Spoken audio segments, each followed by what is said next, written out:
नमस्कार, TMT news 24 में आपका स्वागत है। आप देख रहे हैं टीएमटी न्यूज 24। गौतम बुद्ध की पूरी जानकारी देखें, जिसमें हम देखेंगे गौतम बुद्ध का जन्म कहाँ हुआ। जन्म 563 ईसा पूर्व। जन्म स्थान नेपाल की तराई में स्थित कपिलवस्तु लुम्बिनी ग्राम।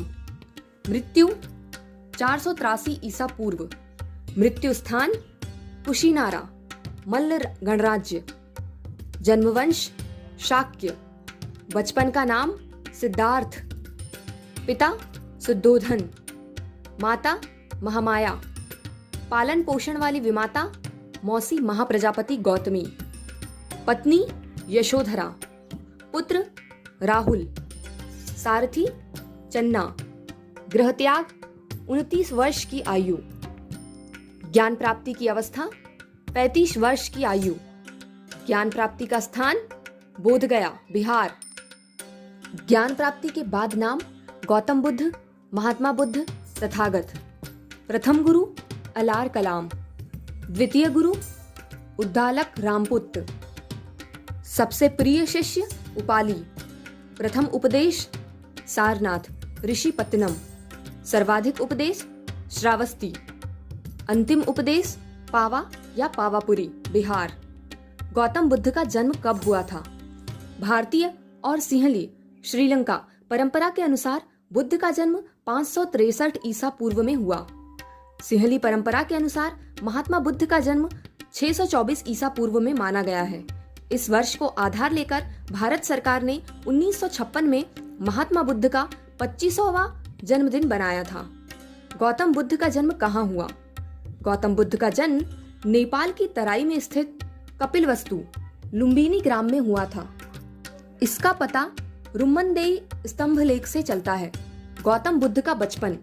गौतम गोत्र में जन्म लेने के कारण वे गौतम भी कहलाए। बचपन में इन्हें सिद्धार्थ नाम से पुकारते थे। सिद्धार्थ का अर्थ वह जो सिद्धि प्राप्ति के लिए जन्मा हो। इनकी माता का नाम महामाया था, जो कोसल राजवंश की राजकुमारी थी। पिता का नाम सुद्धोधन था, जो नेपाल की सीमा में स्थित कपिलवस्तु नामक राज्य के राजा थे। जन्म के 7वें दिन महामाया का देहांत हो गया, जिसके बाद सिद्धार्थ का पालन पोषण उनकी मौसी, जो सुद्धोधन की दूसरी रानी प्रजापति गौतमी ने किया। इनके जन्म के समय भविष्यवाणीकर्ता कौंडिन्य, कालदेवल, ऋषि अशित मुनि, इन्होंने कहा कि महात्मा बुद्ध चक्रवर्ती सम्राट या चक्रवर्ती सन्यासी बनेगा, जिसके कारण उनके पिता ने सिद्धार्थ को राजा बनाने के लिए उससे सभी दुखों और पीड़ा से दूर रखने के लिए कई प्रयत्न किए। लेकिन सिद्धार्थ बचपन से ही संवेदनशील और करुणाभावी थे। वे कभी किसी दूसरों का दुख नहीं देख सकते थे, जिसके कारण सभी लोग उनसे बहुत प्रेम करते थे। राजा सुद्धोधन ने सिद्धार्थ को सन्यासी बनाने से रोकने के लिए उन्हें सांसारिक मोह माया में बांधे रखने के लिए कई प्रयत्न किए। महात्मा बुद्ध का राज्य शाक्य राज्य कहलाता था। सिद्धार्थ बचपन से ही बहुत चिंतनशील स्वभाव के थे। एकांत में बैठकर वे जीवन मरण, सुख दुख आदि विषयों पर गंभीरता पूर्वक विचार किया करते थे। इस प्रकार सांसारिक जीवन से विरक्त होते देख उनके पिता ने 16 वर्ष की अल्पायु में ही उनका विवाह कर दिया था। शाक्य राज्य की राजधानी कपिलवस्तु थी। कपिलवस्तु रोहिणी नदी के तट पर बसा हुआ था। इसकी व्यवस्था गणतंत्रात्मक थी। शिक्षा। गुरु विश्वामित्र से सिद्धार्थ ने वेद पुराण उपनिषदों की शिक्षा ली। साथ ही युद्ध कौशल विधा की शिक्षा भी ली। कुश्ती, घुड़सवार, तीर कमान और रथ हाँकने में भी कुशल थे। महात्मा बुद्ध का विवाह। 16 वर्ष की अवस्था में सिद्धार्थ का विवाह दंडपाणि शाक्य की कन्या यशोधरा से हुआ, जिनका बौद्ध ग्रंथों में अन्य नाम बिंबा, गोपा, भदकंचना मिलता है। सिद्धार्थ से यशोधरा को एक पुत्र उत्पन्न हुआ, जिसका नाम राहुल था। लेकिन सिद्धार्थ का मन गृहस्थी में नहीं रमा। सिद्धार्थ जब युवा हो गए थे, वे हर चीज को जानने को बड़े ही उत्सुक थे। उन्होंने राजा सुद्धोधन से पहली बार महल से बाहर भ्रमण करने के लिए आज्ञा मांगी, जिसके बाद वे अपने बचपन के मित्र सारथी चन्ना के साथ भ्रमण पर निकल पड़े। भ्रमण के दौरान उन्होंने मार्ग में जो कुछ भी देखा, उसने उनके जीवन की दिशा ही बदल डाली। पहले एक बूढ़ा आदमी दिखाई दिया। उसके दांत टूट गए थे। बाल पके हुए थे और शरीर टेढ़ा हो गया था। हाथ ही लाठी पकड़े धीरे धीरे कांपता हुआ वह सड़क पर चल रहा था। दूसरा व्यक्ति उन्होंने बीमार देखा। उसकी सांस तेजी से चल रही थी, कंधे ढीले पड़ गए थे, बांह सूख गई थी और पेट फूल गया था। तीसरा उन्होंने मृत व्यक्ति को देखा था। इस दृश्य ने सिद्धार्थ को बहुत विचलित किया था। चौथा व्यक्ति उन्होंने सन्यासी को देखा, जो संसार की सारी भावनाओं और कामनाओं से मुक्त था। सन्यासी के जीवन से सिद्धार्थ बहुत प्रभावित हुए और उन्हें एहसास हुआ कि अब उन्हें अंतिम सत्य की तलाश करना है। गौतम बुद्ध का गृह त्याग। 4 दृश्यों के कारण मोह भंग हुआ, जिनका क्रम है वृद्ध, बीमार, मृतक और सन्यासी। इन 4 दृश्यों की वितृष्णा के कारण पूर्णिमा की रात को 29 वर्ष की आयु में उन्होंने महल एवं परिवार को त्याग दिया। इस गृह त्याग को बौद्ध धर्म में महाभिनिष्क्रमण कहा गया है। महाभिनिष्क्रमण का अर्थ महान परायण अर्थात बड़ी यात्रा। इस रात को जिस सारथी के साथ गृह त्याग किया, इसका नाम चन्ना था। घोड़े का नाम कंठक था। गौतम बुद्ध को ज्ञान की प्राप्ति। गृह त्याग के उपरांत सिद्धार्थ ने अनोमा नदी के तट पर अपने सिर को मुंडवाकर भिक्षुओं का काशाय वस्त्र धारण किया और जंगलों की ओर निकल पड़े। 7 वर्ष तक वे ज्ञान की खोज में इधर उधर भटकते रहे। सर्वप्रथम वैशाली के समीप अलार कलाम सांख्य दर्शन का आचार्य उनके प्रथम गुरु बने। फिर राजगृह में उद्वालक रामपुत्र नामक सन्यासी उनके दूसरे गुरु बने। यहाँ से संतुष्टि नहीं मिली, इसीलिए बिहार के सेनापति गांव के पास उरुवेला बोधगया के जंगलों में कठोर तपस्या आरंभ की। इस तपस्या में इनके साथ 5 अन्य ऋषि भी थे, कौंडिन्य, अश्वजीत, महानाम, वप्र और भद्रिक। एक दिन सुजाता नामक महिला द्वारा महात्मा बुद्ध को खीर खिलाने के कारण ये 5 ऋषि उरुवेला जंगलों को छोड़कर चले गए। तब महात्मा बुद्ध गया गए और निरंजना नदी के किनारे वट नामक पेड़ के नीचे ध्यानमग्न हो गए।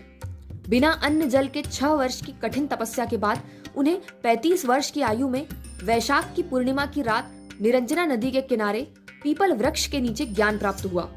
एक वैशाख मास पूर्णिमा को रात को उनको ज्ञान प्राप्त हुआ। इसे निर्वाण कहते हैं, लेकिन इतिहास में इसे बुद्धत्व की प्राप्ति कहा जाता है। इस घटना के बाद सिद्धार्थ बुद्ध बन गए। बुद्ध का मतलब वह व्यक्ति जिसने संपूर्ण संसार को जान लिया हो। गया बन गई बौद्ध गया, न्यू ग्रोथ का पेड़ बन गया बोधि वृक्ष, बुद्ध बन गए तथागत। तथागत का अर्थ वास्तविक सत्यों को जानने वाला। इसके बाद महात्मा बुद्ध ने महायान परंपरा के अनुसार ब्रह्म याचक के अनुसार ब्रह्म की याचना से विश्व में ज्ञान का संदेश फैलाने का निर्णय लिया। इसके लिए उन्होंने उपदेश देने आरंभ किए। महात्मा बुद्ध के उपदेश सीधे साधे थे। उनके उपदेशों का लोगों पर गहरा प्रभाव पड़ा। अनेक राजा और आम नागरिक बुद्ध के अनुयायी बन गए। उनके अनुयायी बौद्ध कहलाए। महात्मा बुद्ध के जीवन से संबंधित घटनाओं का वर्णन जातक कथाओं में प्राप्त होता है। महात्मा बुद्ध का प्रथम उपदेश। उरुवेला से बुद्ध सारनाथ आए। यहाँ पर उन्होंने 5 ब्राह्मण सन्यासियों को अपना प्रथम उपदेश दिया, जिसे बौद्ध ग्रंथों में धर्म चक्र प्रवर्तन के नाम से जाना जाता है। इन्होंने अपना उपदेश पाली भाषा में दिया, जो वहाँ की जनभाषा थी। बौद्ध संघ में प्रवेश सर्वप्रथम यहीं से प्रारंभ हुआ। महात्मा बुद्ध ने तपस्या एवं कालिक नामक 2 शूद्रों को बौद्ध धर्म का सर्वप्रथम अनुयायी बनाया। बौद्ध धर्म का प्रचार प्रसार। गौतम बुद्ध ने सारनाथ में बौद्ध धर्म की स्थापना की। बुद्ध ने अपने जीवन का सर्वाधिक उपदेश कौशल देश की राजधानी श्रावस्ती में दिए। उन्होंने मगध को अपना प्रचार केंद्र बनाया। बुद्ध के प्रसिद्ध अनुयायी शासकों में बिंबिसार, प्रसेनजित तथा उदयन थे। भगवान बुद्ध ने अपने शूद्रों, अछूतों और महिलाओं को भी अपने संघ में शामिल किया। श्रावस्ती से गौतम बुद्ध वाराणसी आए और वाराणसी में उन्होंने यश नामक श्रेष्ठी को दीक्षित किया तथा यहीं पर उन्होंने बौद्ध भिक्षु संघ की स्थापना की। फिर ये उरुवेला गए और वहां पर 30 युवाओं का समूह था, जिसका मुखिया भद्र था, जिसको बुद्ध ने दीक्षित किया। यहीं पर उन्होंने 3 कश्यप ब्राह्मण, मुख्य कश्यप, गया कश्यप और नंद कश्यप को दीक्षित किया। उरुवेला से बुद्ध राजगृह आए और राजगृह के राजा बिंबिसार थे। राजा बिंबिसार से बुद्ध ने वादा किया था कि जब हमें ज्ञान प्राप्त होगा तो हम सबसे पहले राजगृह में आएंगे। जब गौतम बुद्ध राजगृह पहुंचे तो वहां पर उन्होंने बिंबिसार, अजातशत्रु, अभय और महाकोसला को बुद्ध धर्म में दीक्षित किया। बिंबिसार ने बुद्ध को वेलुवन विहार दान किया। राजगृह से गौतम बुद्ध कपिलवस्तु गए। कपिलवस्तु में उस समय राजा शुद्धोधन गौतमी से उत्पन्न पुत्र नंदी के राज्यारोहण की तैयारी कर रहे थे और नगर पुरी से सजा हुआ था। जब वहां के लोगों को बुद्ध के आने की सूचना मिलती है तो जनता बुद्ध के दर्शन के लिए झुंड के रूप में आ गई थी। बुद्ध ने अपने परिवार के सदस्यों को बौद्ध धर्म में दीक्षित कर लिया। उसी समय माता गौतमी ने बुद्ध से बौद्ध धर्म में दीक्षित करने के लिए कहा था, लेकिन बुद्ध ने मना कर दिया। कपिलवस्तु में ही बुद्ध ने आनंद उपाधि एवं अनिरुद्ध को बौद्ध धर्म में दीक्षित किया। बुद्ध के प्रधान शिष्य उपाली व आनंद थे। गौतम बुद्ध के सबसे प्रिय और आत्मीय शिष्य आनंद थे। कपिलवस्तु के राजभवन को बुद्ध ने उद्घाटन किया। कपिलवस्तु से बुद्ध वैशाली गए और यहाँ पर अपने शिष्य आनंद के कहने पर बुद्ध ने माता गौतमी को बुद्ध संघ में दीक्षित कर लिया। बौद्ध भिक्षुणी संघ की स्थापना हो गई। वैशाली के महान गणिका आम्रपाली थी जो अनाथ थी।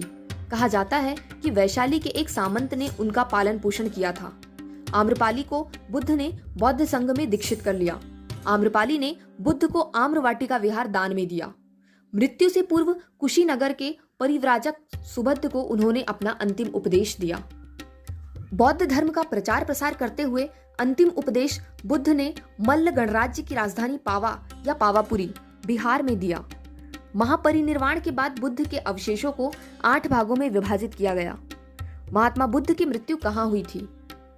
पावापुरी पावा में चुंड नामक लुहार द्वारा भेंट सुअर शुकर का मांस खाने के बाद इनकी तबीयत बिगड़ गई और उन्हें अतिसार हो गया था। इनकी आंत इस सुअर के मांस को पचा नहीं पाती है। इसी कारण गौतम बुद्ध का 483 ईसा पूर्व में 80 वर्ष की अवस्था में मृत्यु हो गई। इसे बौद्ध परंपरा में महापरिनिर्वाण के नाम से जाना जाता है। बुद्ध का अंत्येष्टि संस्कार मल्लों द्वारा किया गया था।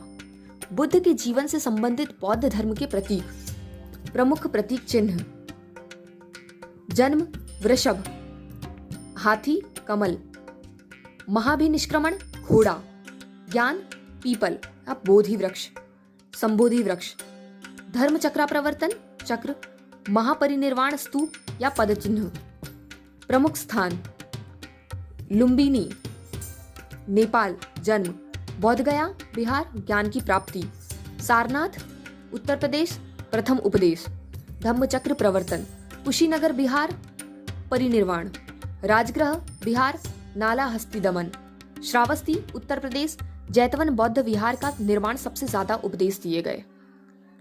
वैशाली विहार महाप्रदर्शन, संकिसा बिहार तुक्षिता स्वर्ग में महामाया को बौद्ध धर्म की दीक्षा देकर यहाँ सबसे पहले अवतरित हुए हैं। गौतम बुद्ध के उपदेश: आर्य सत्य। बौद्ध धर्म के मूलाधार 4 आर्य सत्य हैं। ये है दुख, जन्म, मृत्यु, रोग, इच्छा आदि सभी दुख देते हैं। दुख समुदाय किसी प्रकार की इच्छा सभी दुखों का कारण है। दुख निरोध तृष्णाओं पर नियंत्रण करना चाहिए ताकि हम दुख से बच सके। अष्टांगिक मार्ग दुख निवारक मार्ग। सांसारिक दुखों को दूर करने के लिए 8 मार्ग है। इन्हें अष्टांगिक मार्ग या मध्यम प्रतिपदा कहा गया है। इसे अपनाकर मनुष्य निर्वाण प्राप्त करने में सक्षम है। मध्यम मार्ग क्या है? दुख को हरने वाले तथा तृष्णा का नाश करने वाले अष्टांगिक मार्ग के 8 अंग है, जिन्हें मध्यम प्रतिपदा अर्थात मध्यम मार्ग भी कहते हैं। तैत्तिरीय उपनिषद बुद्ध के अष्टांगिक मार्ग का स्रोत है। गौतम बुद्ध का अष्टांगिक मार्ग। अष्टांगिक मार्ग के 3 मुख्य भाग है: प्रज्ञा, ज्ञान, शील, समाधि। इन 3 प्रमुख भागों के अंतर्गत 8 उपायों की प्रस्तावना की गई है। वे निम्न हैं। अष्टांगिक मार्ग विवरण: पहला, सम्यक दृष्टि। वस्तुओं के वास्तविक स्वरूप का ध्यान करना सम्यक दृष्टि है। सम्यक संकल्प। आसक्ति, द्वेष तथा हिंसा से मुक्त विचार रखना सम्यक संकल्प है। सम्यक वाक। अप्रिय वचनों की सर्वथा परित्याग को सम्यक वाक कहा जाता है। सम्यक कर्मांत। परिश्रम, दया, सत्य, अहिंसा आदि सत्कर्मों का अनुसरण ही सम्यक कर्मांत है। सम्यक आजीविका। सदाचार के नियमों के अनुकूल आजीविका के अनुसरण करने को सम्यक आजीविका कहते हैं। सम्यक व्यायाम। नैतिक, मानसिक एवं आध्यात्मिक उन्नति के लिए सतत प्रयास करते रहना सम्यक व्यायाम है। सम्यक स्मृति। सम्यक स्मृति अपने विषय में सभी प्रकार की मिथ्या धारणाओं का त्याग कर सच्ची धारणा ही सम्यक स्मृति है। सम्यक समाधि उचित व्यवस्था में बैठकर ध्यान एकाग्र करते हुए उचित विचार और वस्तु पर चिंतन करते हुए वास्तविक सत्यता को प्राप्त करना अर्थात ज्ञान को प्राप्त करना।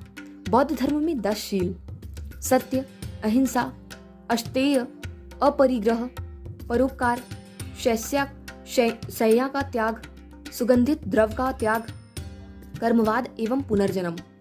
महात्मा बुद्ध कहते थे कि कोई भी व्यक्ति अगर कर्म करता है तो उसे उसका फल भोगना ही पड़ता है।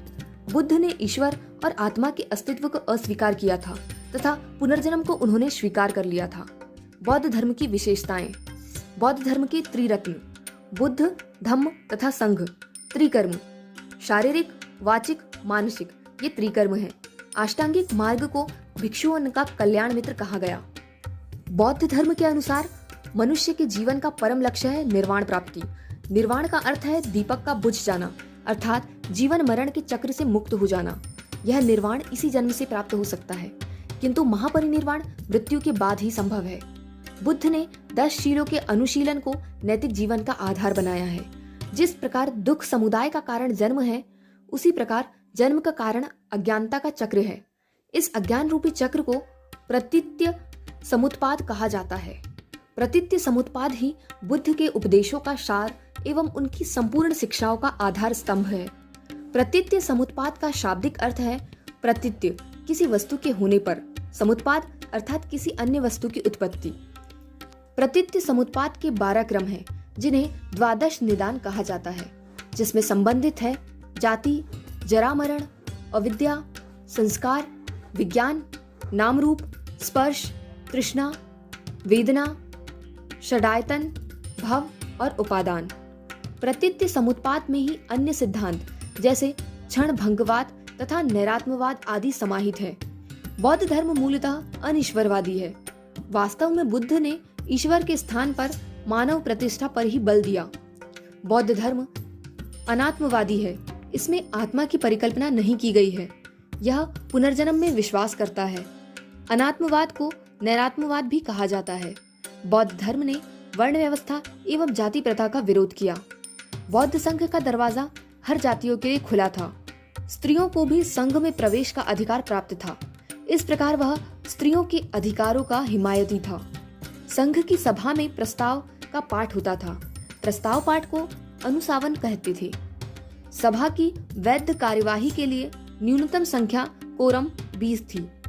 संघ में प्रविष्ट होने को उपसंपदा कहा जाता था। बौद्ध संघ का संगठन गणतंत्र प्रणाली पर आधारित था।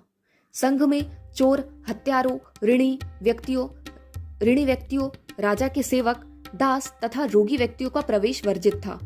बौद्धों के लिए महीने के 4 दिन अमावस्या, पूर्णिमा और 2 चतुर्थी दिवस उपवास के दिन होते थे।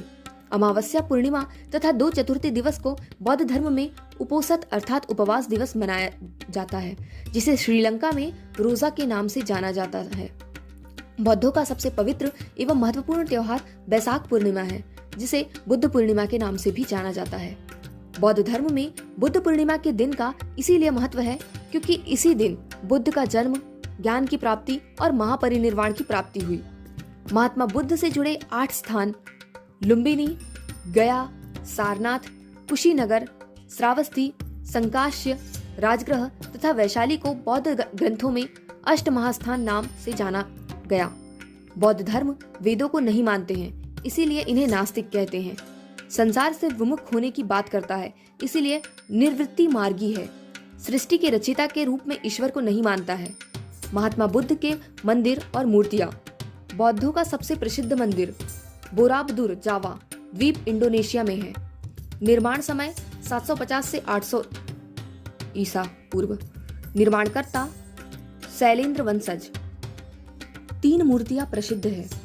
सारनाथ, वाराणसी, उत्तर प्रदेश। सारनाथ में सबसे प्राचीन महात्मा बुद्ध की मूर्ति है, जो काले पाषाण की बनी हुई है। महात्मा बुद्ध इसमें पद्मासन की अवस्था में बैठे हैं। महात्मा बुद्ध के हाथ धर्मचक्र प्रवर्तन मुद्रा में है। ललाट पर दिव्य चक्र बना हुआ है, जो आध्यात्मिकता प्रदर्शन है।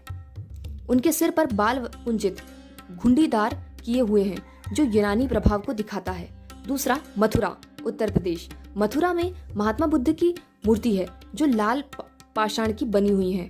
बुद्ध खड़े अवस्था में हैं, पारदर्शी वस्त्र पहने हुए हैं जो सलवटें दिखाते हैं जो यूनानी प्रभाव को दिखाता है। तीसरा, सुल्तानगंज, उत्तर प्रदेश। यहाँ बुद्ध की मूर्ति तांबे की बनी हुई है। महात्मा बुद्ध खड़े अवस्था में हैं। तांबे की मूर्ति की ऊंचाई 7.5 फीट है और वजन 1 टन है। स्तूप, स्तूप का पहले अर्थ राख का ढेर लिया गया, बाद में मिट्टी के ढेर के संदर्भ में स्तूप का अर्थ लिया जाने लगा। इन स्तूपों को दक्षिण भारत में चैत्य कहा गया।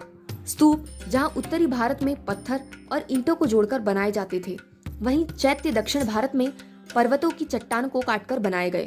गौतम बुद्ध की मृत्यु के बाद 8 क्षत्रिय राजाओं ने 8 जगहों पर बुद्ध के स्तूप बनवाए, वहां पर बुद्ध के अवशेष रखे।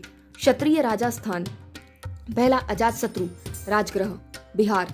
मल्ल पावापुरी, बिहार। मल्ल कुशीनगर, बिहार। लिच्छवी वैशाली, बिहार। औलिय रामग्राम, बिहार।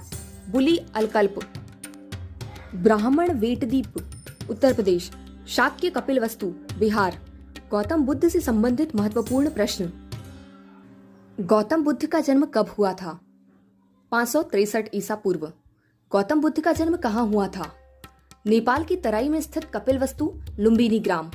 बुद्ध का जन्म किस क्षत्रिय कुल में हुआ था? शाक्य कुल। गौतम बुद्ध के बचपन का नाम क्या था? सिद्धार्थ। गौतम बुद्ध के पिता का नाम क्या था? सुद्धोधन। गौतम बुद्ध की माता का नाम क्या था? महामाया। गौतम बुद्ध की माता की मृत्यु कब हुई? गौतम बुद्ध के जन्म के 7वें दिन। गौतम बुद्ध का लालन पालन किसने किया था? मौसी महाप्रजापति गौतमी। गौतम बुद्ध की पत्नी का नाम क्या था? यशोधरा। गौतम बुद्ध के पुत्र का नाम क्या था? राहुल। किन 4 दृश्यों के कारण सिद्धार्थ का मोह भंग हुआ था?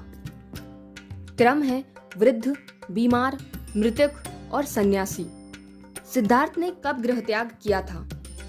पूर्णिमा की रात को 29 वर्ष की आयु में। गौतम बुद्ध के गृह त्याग को बौद्ध धर्म में क्या कहा गया? महाभिनिष्क्रमण। बुद्ध ने सांख्य दर्शन की शिक्षा किससे ग्रहण की? अलार कलाम। सिद्धार्थ को गृह त्याग करने के बाद कितने वर्ष बाद ज्ञान प्राप्त हुआ? 6 वर्ष। गौतम बुद्ध को कितने वर्ष की आयु में ज्ञान प्राप्त हुआ? 35 वर्ष की आयु में। बुद्ध को किस स्थान पर ज्ञान प्राप्त हुआ? बौद्ध गया। सिद्धार्थ को ज्ञान की प्राप्ति किस वृक्ष के नीचे हुई? न्योग्रोध का पेड़, वट या पीपल वृक्ष। बुद्ध को ज्ञान की प्राप्ति किस नदी के किनारे हुई? निरंजना नदी। ज्ञान प्राप्ति के बाद सिद्धार्थ किस नाम से जाने गए? गौतम बुद्ध। गौतम बुद्ध को किस रात्रि के दिन ज्ञान की प्राप्ति हुई? बैसाखी पूर्णिमा। गौतम बुद्ध के सबसे प्रिय और आत्मीय शिष्य कौन थे? आनंद। बुद्ध ने अपना उपदेश किस भाषा में दिए? पाली भाषा में। गौतम बुद्ध के प्रथम गुरु का नाम क्या था? अलार कलाम। गौतम बुद्ध के दूसरे गुरु का नाम क्या था? उद्दालक रामपुत्र। सारनाथ में बुद्ध का प्रथम प्रवचन क्या कहलाता है? धर्मचक्र प्रवर्तन। गौतम बुद्ध ने अपना प्रथम उपदेश कहाँ दिया था? सारनाथ। महात्मा बुद्ध ने बौद्ध धर्म का सर्वप्रथम अनुयायी किसे बनाया था? तपस्स एवं काल्लिक नामक 2 शूद्रों को। गौतम बुद्ध ने बौद्ध धर्म की स्थापना कहाँ की? सारनाथ में। उरुवेला में कितने ब्राह्मण बुद्ध के शिष्य बने? 5 ब्राह्मण। बौद्ध धर्म को अपनाने वाली प्रथम महिला कौन थी? बुद्ध की मां प्रजापति गौतमी। गौतम बुद्ध द्वारा भिक्षुणी संघ की स्थापना कहाँ की गई थी? कपिलवस्तु में। बुद्ध के प्रधान कौन शिष्य थे? उपाली व आनंद। गौतम बुद्ध द्वारा अपने धर्म में दीक्षिता किया जाने वाले अंतिम व्यक्ति कौन थे? सुबद्ध। गौतम बुद्ध ने सर्वाधिक उपदेश कहाँ दिए? श्रावस्ती। महात्मा बुद्ध की मृत्यु की घटना को बौद्ध धर्म में क्या कहा गया है? महापरिनिर्वाण। महापरिनिर्वाण के बाद बुद्ध के अवशेषों को कितने भागों में विभाजित किया गया? 8 भागों में। बुद्ध को किस स्थान पर महापरिनिर्वाण प्राप्त हुआ था? कुशीनारा या कुशीनगर में। बुद्ध के महाभिनिष्क्रमण का प्रतीक है घोड़ा। बुद्ध ने किस वर्ष निर्वाण प्राप्त किया? 483 ईसा पूर्व। महात्मा बुद्ध के जन्म का प्रतीक है वृषभ यानी सांड, हाथी कमल। महात्मा बुद्ध के महापरिनिर्वाण का प्रतीक है स्तूप या पद चिन्ह। महात्मा बुद्ध का धर्म चक्रापरिवर्तन का प्रतीक है चक्र। बौद्ध संघ में प्रविष्ट होने वाले को क्या कहा जाता था? उपसंपदा। गौतम बुद्ध की मूर्तियां कहाँ स्थित है? सारनाथ, मथुरा और सुल्तानगंज। गौतम बुद्ध के सारथी का नाम क्या था? चन्ना। बौद्धों का सबसे प्रसिद्ध मंदिर कहाँ है? बोराबदूर जावा द्वीप, इंडोनेशिया। बौद्ध धर्म मूलतः है अनईश्वरवादी। बौद्धों का सबसे पवित्र एवं महत्वपूर्ण त्योहार कौन सा है? बैसाख पूर्णिमा, जिसे बुद्ध पूर्णिमा के नाम से भी जाना जाता है। बौद्ध धर्म में बुद्ध पूर्णिमा का दिन क्यों महत्वपूर्ण है? क्योंकि इसी दिन बुद्ध का जन्म, ज्ञान की प्राप्ति एवं महापरिनिर्वाण प्राप्त हुआ। हमारे चैनल को लाइक करें, शेयर करें, सब्सक्राइब करें और कमेंट्स के साथ अपनी राय जरूर दें और देखते रहिए TMT न्यूज़ 24।